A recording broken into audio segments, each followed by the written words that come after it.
Well, good morning. Welcome back to the Broadcast Retirement Network. I'm Jeff Snyder. This is BRN Weekly for Saturday, November 11th, 2023. And our top story today is the stock market too expensive? Joining me now to help break it all down, Jane King is the financial journalist joining us from the NASDAQ. Jane, always a pleasure to see you. Thanks so much for joining us on the program this morning. Great to be here, Jeffrey, as always. And I want to say that my mom watches all the shows and she loves all of our guests and all of our programs, but she loves watching Jane King break it all down because, in her words, so thoughtful, so analytical. So, Mom, Jane, Thanks, Mom. Mom. There you go. All right, let's talk about the market. And this market keeps on rolling. It is unstoppable, knock on wood. Is it too expensive, Jane? Well, I think that all depends on whether we're headed for a slowdown or not. And if we are headed for a recession, then the answer to that is probably yes, especially tech stocks. I mean, Microsoft hit a new record high this week. There's a lot of enthusiasm about Microsoft and their AI and their cloud computing, and they're almost as big as Apple now. They're, I think, 10 billion short. So I think, as soon as we turned the calendar to November 1st, this market completely changed. It was amazing. Like, it was just like on that exact day. And I wonder if we're getting our Santa Claus rally kind of early this year. Last year, remember, it came really late. It was like December 23rd. We're like, is Santa Claus rally coming? But I think it might be coming a little early this year. We'll see. Yeah. And Jane, I mean, the S&P 500, I'm looking at notes here, up almost 15% for the year. And it's trading at about 18 times the aggregate earnings per share of its component companies. I mean, that is amazing. I mean, and I'm not dissing the active managers, but if you were just in the S&P 500 in an ETF or a mutual fund, you'd be doing, I would take 15%. Look, I don't want to be greedy here, but I would take 10%. Yeah. Well, inflation's like 3 or 4. So you're still beating inflation when you have that. So yeah, I know. I mean, it's been a good year for stocks. Of course, last year was bad. We very rarely have 2 bad years in a row. So for the markets to be up is not that big of a surprise this year, but we've seen some, especially in the NASDAQ, it's been really strong. I think it's up about 30% this year. Yeah, well, that's good, certainly good for the NASDAQ behind you. You mentioned big tech stocks, and you talked about artificial intelligence. Jane, do you remember something called ChatGPT?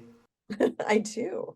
Yeah, Yes. and it has been pushed aside for all these technology companies. You told us about NVIDIA, but Microsoft you just mentioned, Amazon, Elon Musk getting into the AI. Is that the new flavor that for the rest of the year? Well, I think so. I mean, and if you look at earnings reports, like almost everybody is trying to figure out a way they can talk about AI.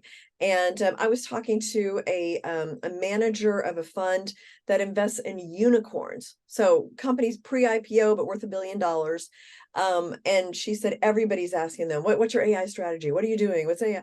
So there's a lot of pressure to be in this field.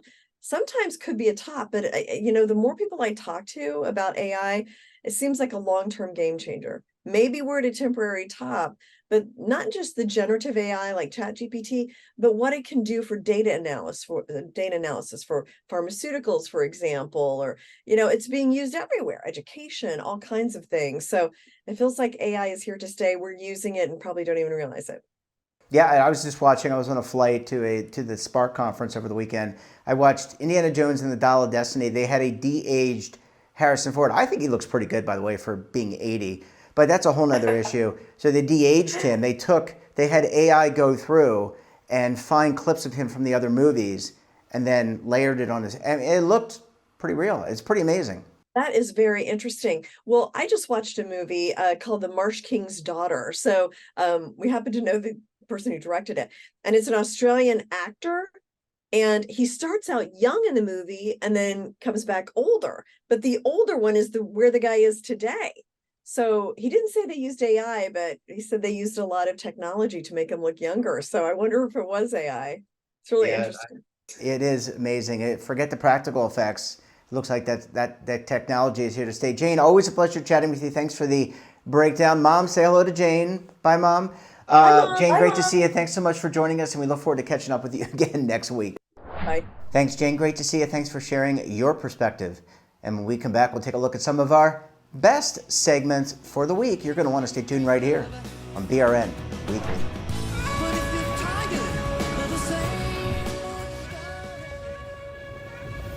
Imagine a new television network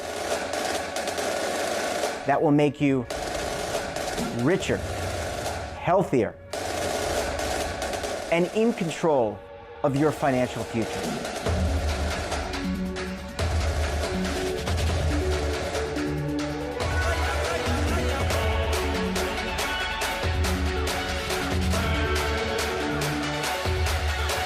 This network is for the policewoman in Nashville, Tennessee, the baker in Dubuque, Iowa, the teacher in Lexington, Kentucky.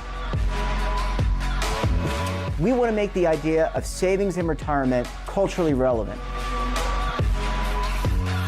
But what do you see as a defining issue of the midterms? Especially for the smaller businesses. I mean, they are the lifeblood of the American economy.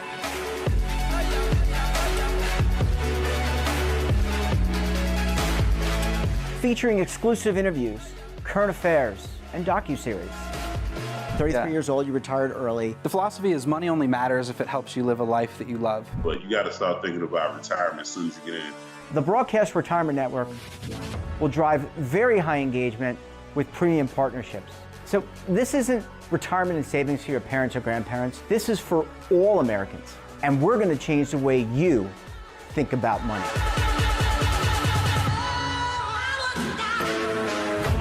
Welcome to the next frontier of retirement and savings. This is BRN, the Broadcast Retirement Network.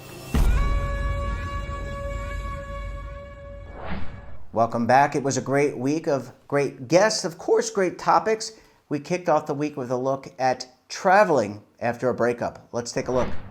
Yes, it is really hard for most people to change gears and continue. So one of the things that I think is really important is to find someone trusted to be on your team, whether that's, an old friend, a roommate, a therapist. We all need someone to talk to. And that really made a difference for me. I really think we have to take care of our mental health.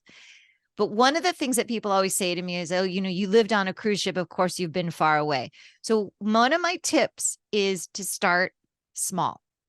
People say to me, I want to have a website, and they're like, I'm going to buy a logo and I'm going to get a designer. I'm like, you know what? Don't do any of that. Just start very small, write one article, post it somewhere, see if you even like writing. And the same thing about traveling. If you get in your car and commute and every day you drive the exact same streets, go on a different street. That's your small step. Drive home on a new street, because you might find like, wow, I had no idea 3 blocks from me is this restaurant that's Vietnamese. I've always wanted to try Vietnamese food. And then maybe you'll decide I'm going to take a cooking class, and maybe you'll learn a few words, and then maybe you're going to go on a trip. But I'm always fascinated. People are like, oh, I've never been anywhere. I'm going to go away for a month to another continent. No, take your car, take a bus, go on the train 1 hour from home. Go somewhere nearby for 1 or 2 nights and be like, oh, I forgot to pack toothbrush. There's a lot of pieces happening when you're traveling. Once I was traveling and my luggage got lost, and I didn't have my contacts. And that made me realize my contacts should always be in my backpack, not in my luggage that got lost. So we have to practice. We're all getting better. But my tips are start small. Try a new restaurant, go to a cooking class, go somewhere that's an hour from home. There are a lot of challenges, and I would like to admit that I am excellent in general at logistics and booking flights and getting to the airport on time, but I have in fact booked my flights the wrong way. So one of my tips is that I always book flights one direction. I don't book round trip anymore. And one of the reasons is because a lot of lift, like a lot of the airline carrying, is shifting. And what can happen if the airline changes the flight? I had this happen to me actually when I was going to Italy to visit a friend. They changed my return flight, and it was so discombobulated. The only choice was to start over. And fortunately, my outbound and my return flight were separate. They weren't even on the same airline.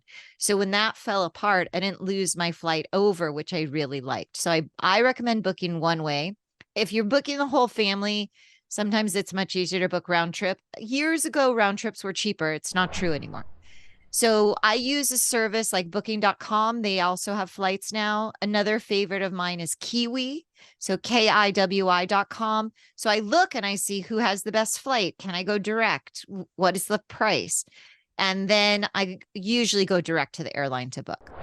So I carry a lot of insurance actually. So I have year-long insurance through the dive agency. I'm a scuba diver. So through DAN, which Divers Action Network, I have the highest level of dive accident insurance, but I also carry a separate plan, which is annual travel insurance that covers all my trips. And I have the highest level of that as well, because working on a cruise ship, being in the travel industry during 9/11, pandemic times, we don't know what's going to happen. And it is impossible after the fact to manage that. So yes, if you don't have an annual plan of insurance, it is a very good idea to consider taking the travel insurance. One caveat about insurance, especially for my cruising friends, or any major booking that you're doing, is to have the travel insurance separate from the company, because if the company goes bankrupt and your travel insurance is with them,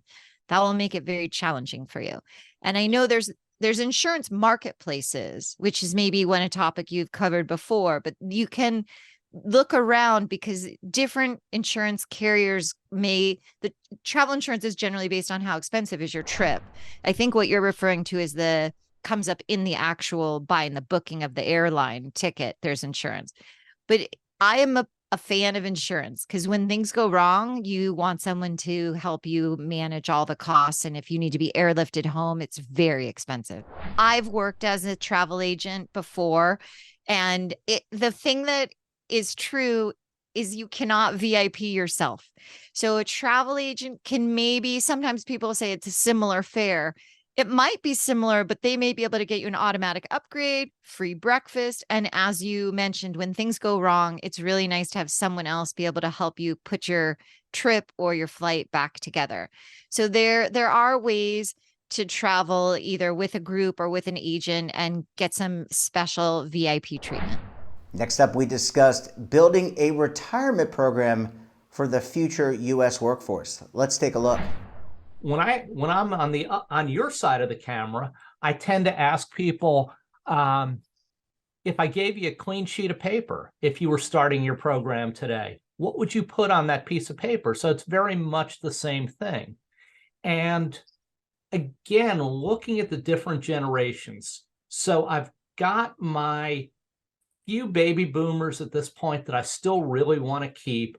And I've got my Gen Xers who in a lot of cases represent the experience in the business, the people where the cost of turnover is going to be pretty significant to me.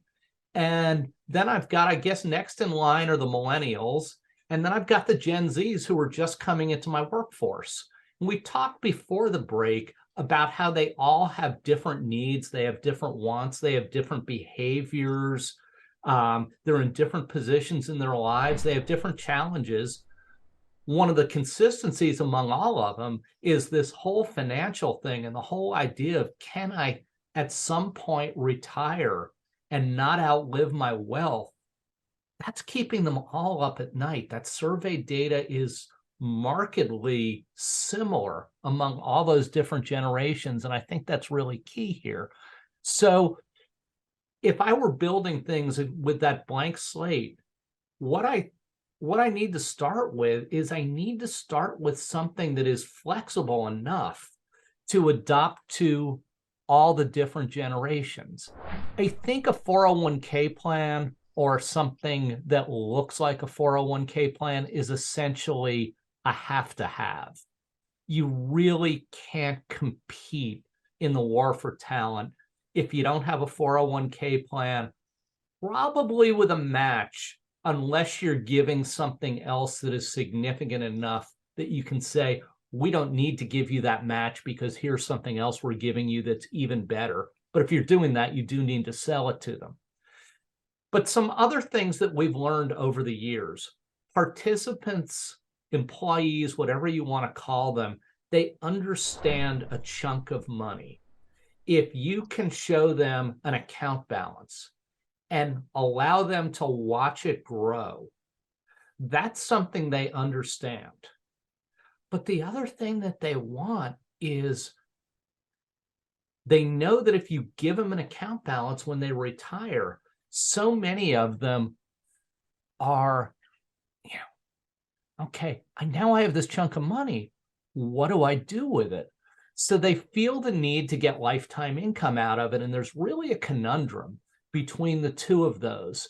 So what I want to do is I want people to have a core retirement plan that gives them an account balance while they're in their work life. But when they retire, it converts, or at least by default, it converts into this guaranteed lifetime income.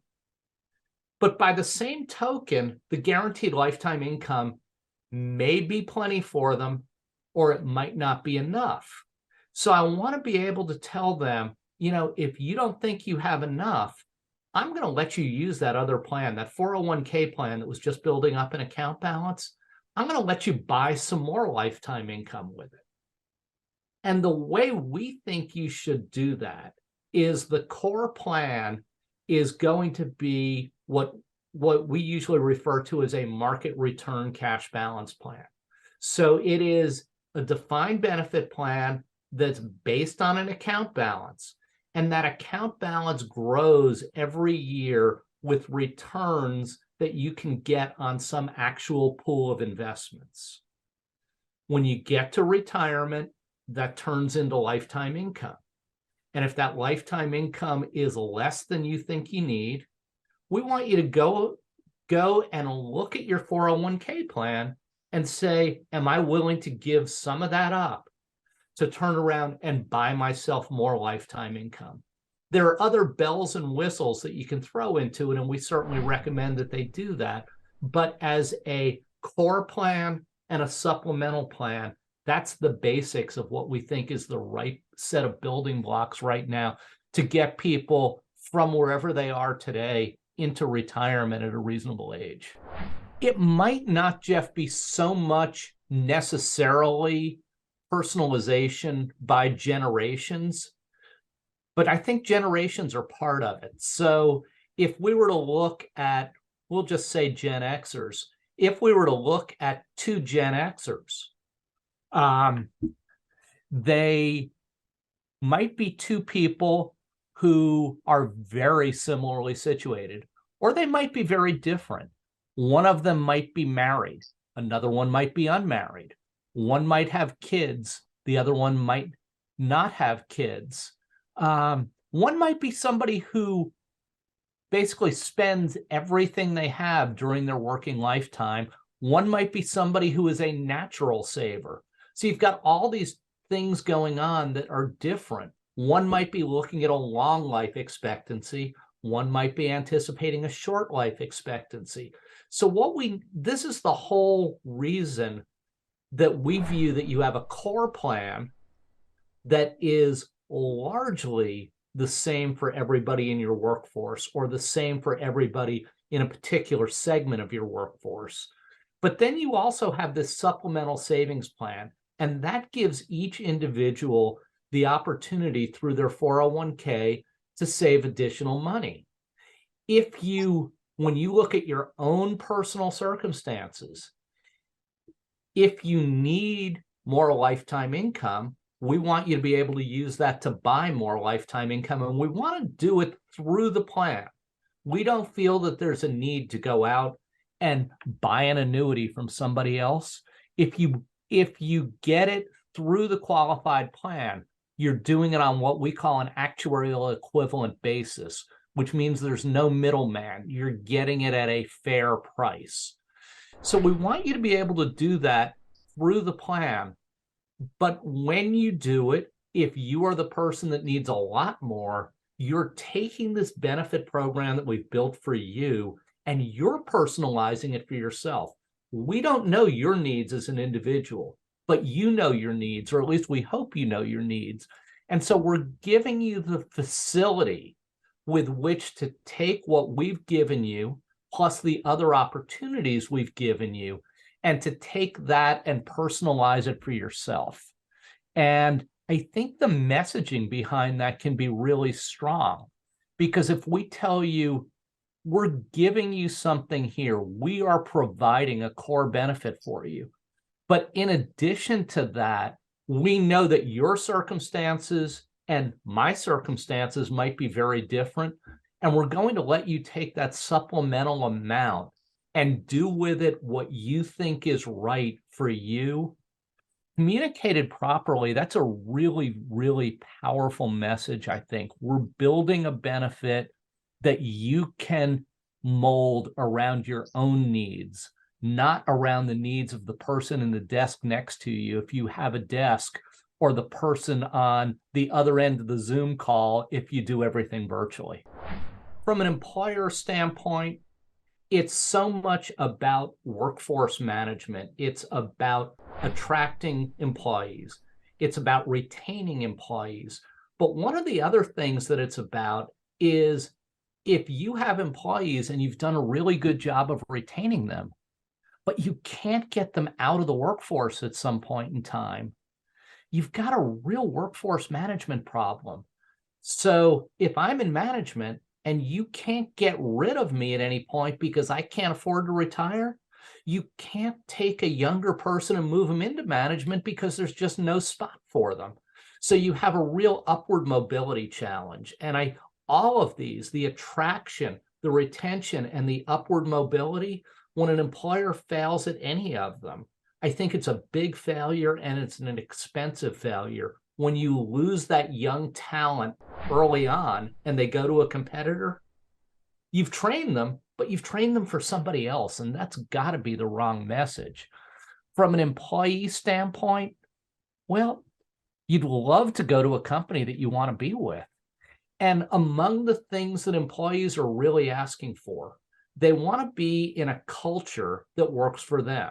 Now, the softer parts of the culture, it's really hard to influence them with retirement plans. I'll be open about that.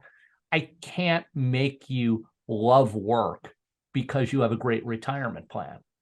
But if you already love work, and I build a retirement plan that, because you know it's going to meet your needs, it improves your mental health, that does a lot for you. If you love your job and you get a good night's sleep every night because you're not worried about your finances, that's got to make things so much better. Well, I talked about the culture. The other thing is the upward mobility. It's one of the things that the millennials are screaming for these days. Why would I want to stay with a company if I have no future? Why not just jump around and keep getting pay increases and pay increases? Maybe eventually I'll find something. Well, if I find something today and I can see a promotion right in front of me, and I just have to perform really well because I see that manager is either getting promoted to a higher job or they're going to retire.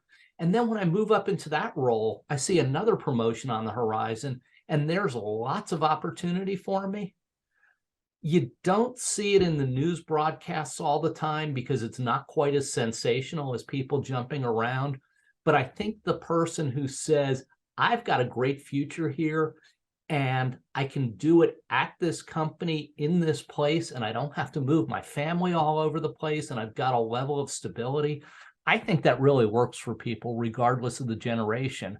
And I think the programs that we're trying to help employers build will help them to do exactly that for their employees. And that wraps up this episode of BRN Weekly. Have a topic of interest, someone you think we should talk to?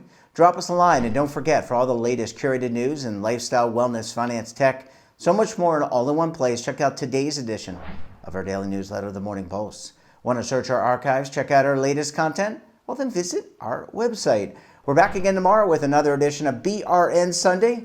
I'll be joined by the Legal Eagles and Oliver Rennick of the Schwab Network. You're not going to want to miss it. Until then, I'm Jeff Snyder. Stay safe, keep on saving, and don't forget, roll with the changes.